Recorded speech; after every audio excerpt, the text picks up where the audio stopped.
So I think this just reminds me of like the Cinderella story I had with EG, and I think these guys are the same or even better than that group of EG players that can actually make this run happen again for me.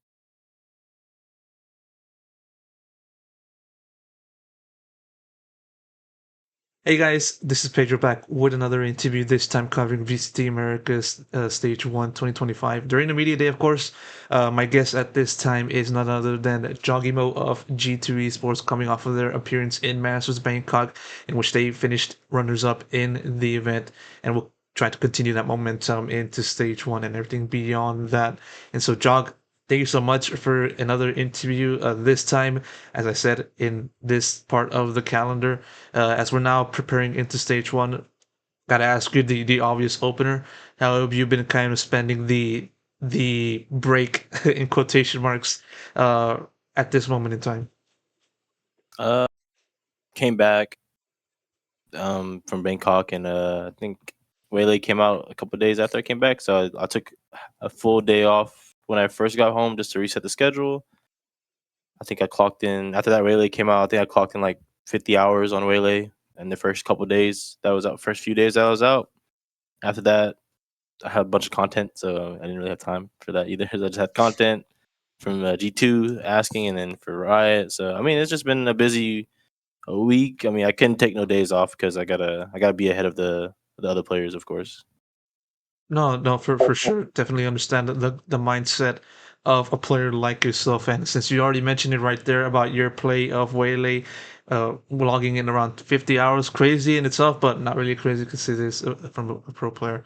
What are your thoughts on the agent? You know, now you've been able to play for it for a decent amount of times. Do you have any gripes with it? Do you like it in particular, or what do you think?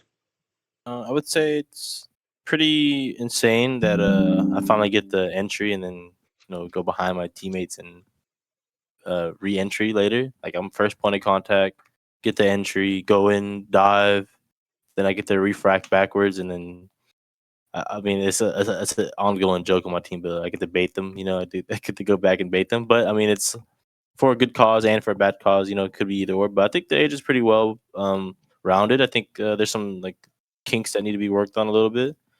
But for what I see, I think it could be used in pro play. Rank's pretty fun on it, so yeah. You mentioned kinks. What are they in particular? Out of my curiosity.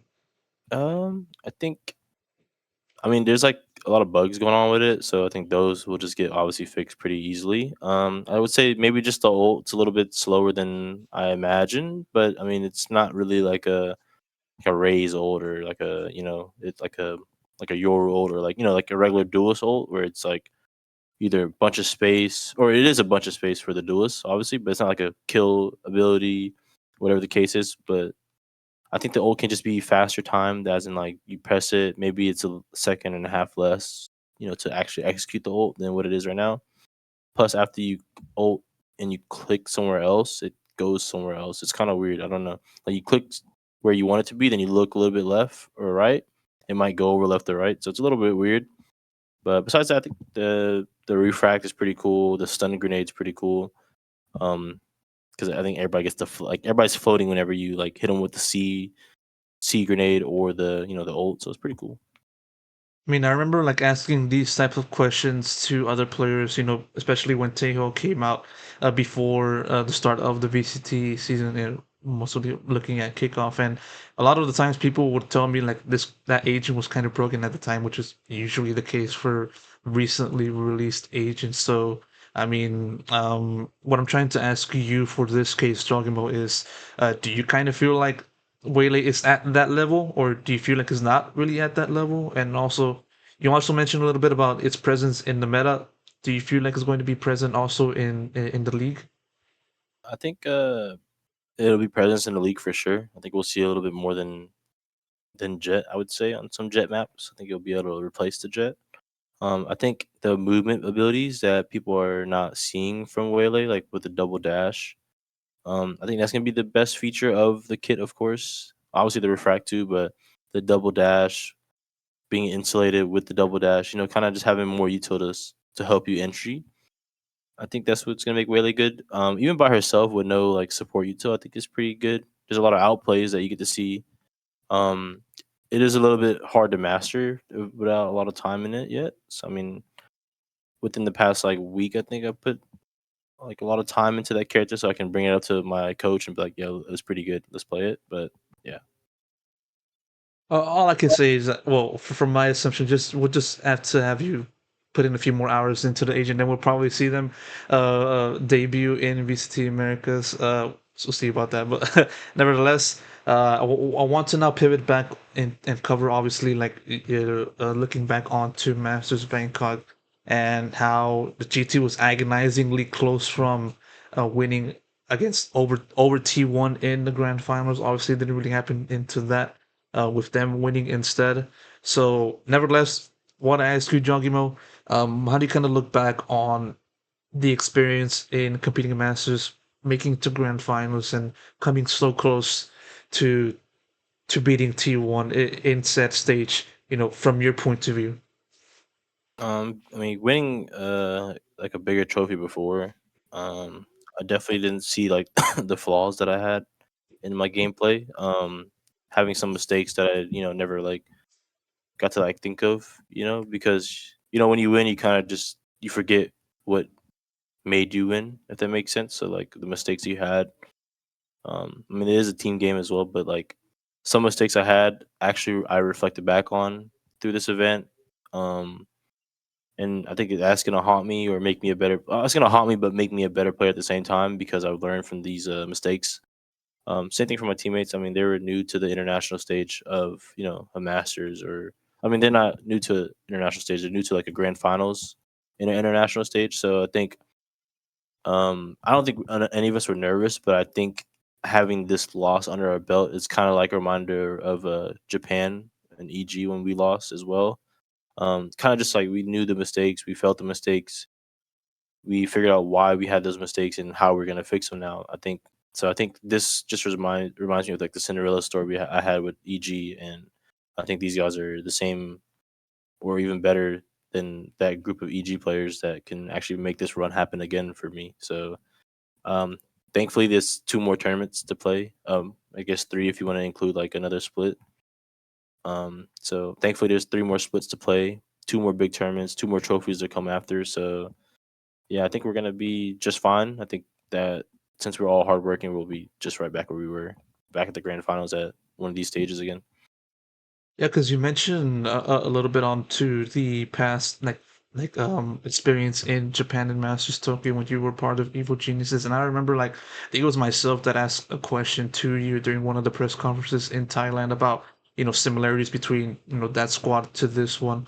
But I want to ask you kind of the same thing, but more so in a different dynamic or a different context.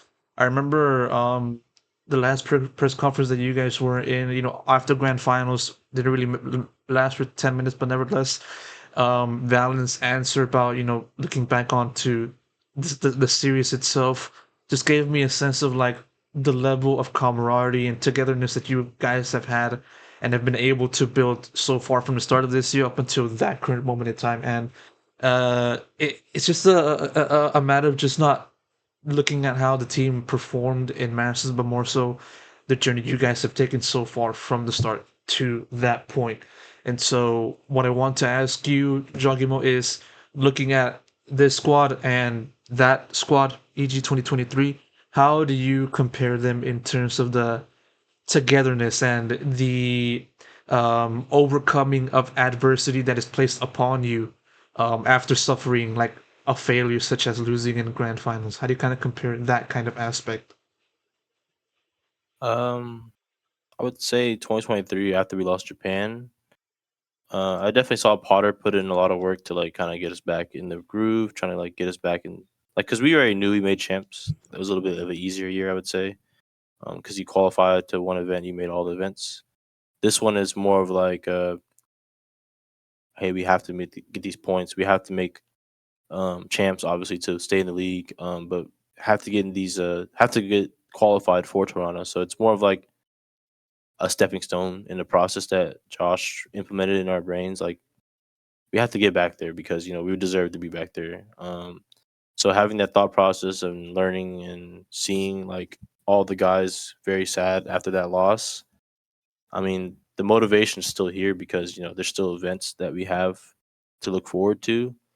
But the process that we have is just like we knew that we all belong here. If that makes sense. Like we had an unlucky day. It was a coin flip day probably for us. The odds were in our favor. We're not gonna worry about that Bangkok, that Masters Bangkok run.